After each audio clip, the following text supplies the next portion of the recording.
Miles off the coast, where the sun kisses the waves goodbye, a forgotten secret lies buried.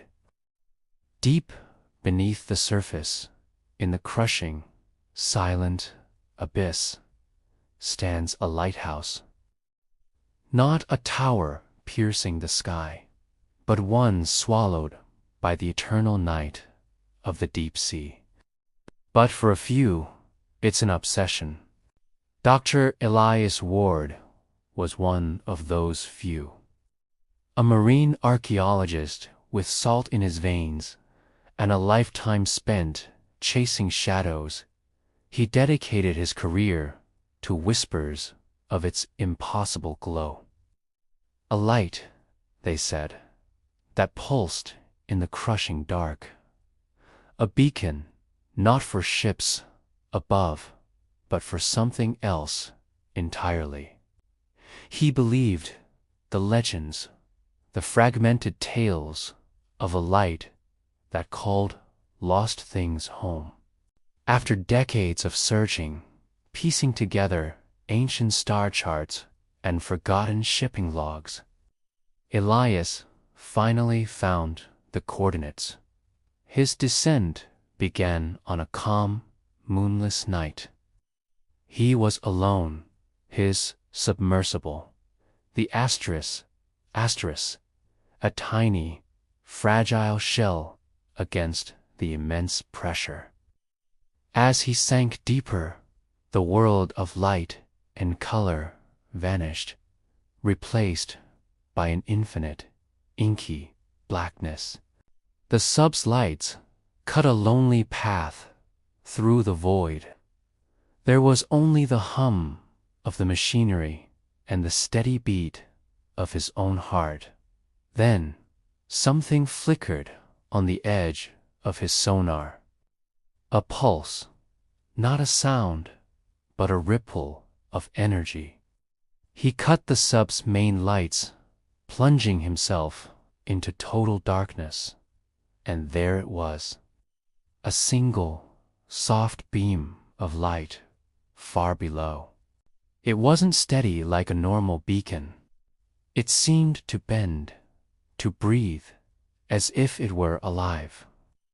Excitement and a primal fear warred within him.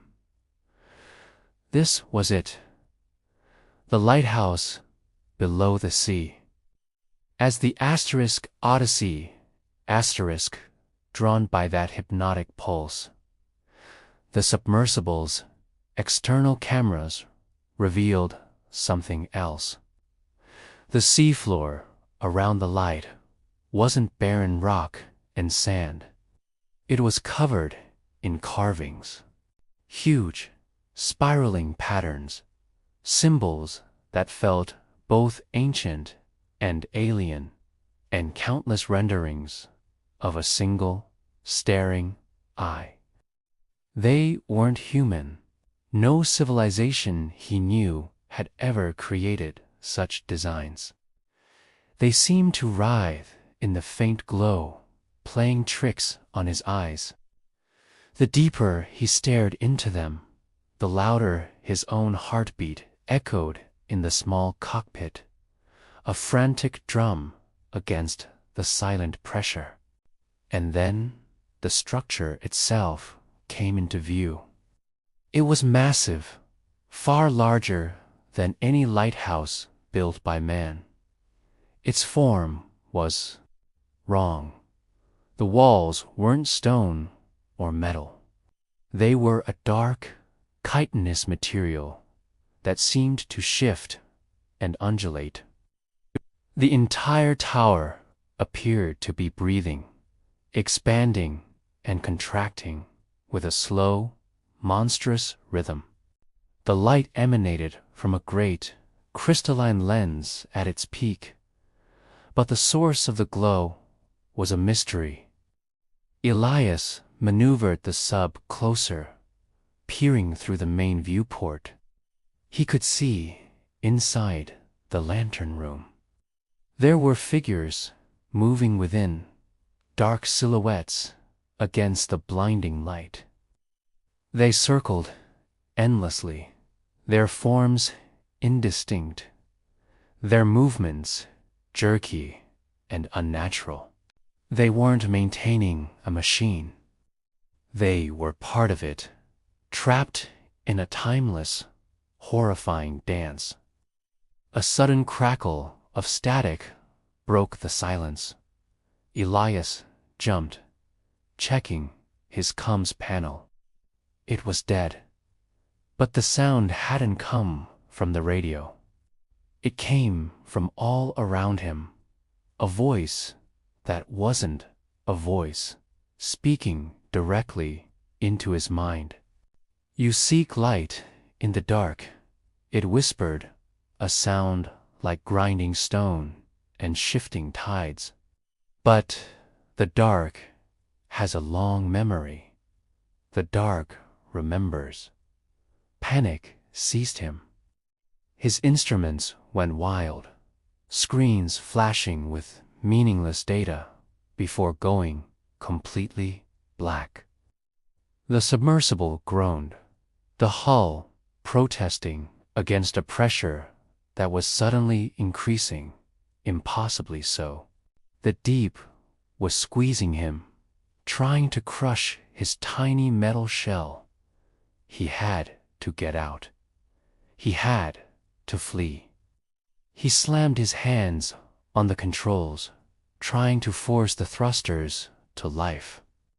But as he turned the Odyssey to escape, the beam of light from the tower moved. It detached from its fixed point, stretching and twisting like a living tendril. It wrapped around his submersible, not with heat or force, but with a cold, absolute power. The vessel stopped dead. The light wasn't guiding him. It was holding him. It was claiming him. Rescue teams found the Odyssey days later, drifting aimlessly on the surface, miles from its last known position. The hatch was sealed from the inside. They had to cut it open. The cockpit was empty. Dr. Elias Ward was gone. But something remained. The glass of the main viewport, now dark and inert, held a faint residual energy. And as the recovery crew watched in baffled horror, it began to pulse. A soft, rhythmic glow, beating in time with a human heart.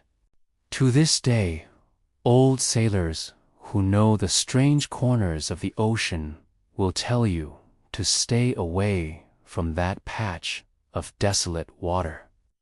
They swear that on the darkest, most moonless nights, if you stare down into the waves long enough, you can see it.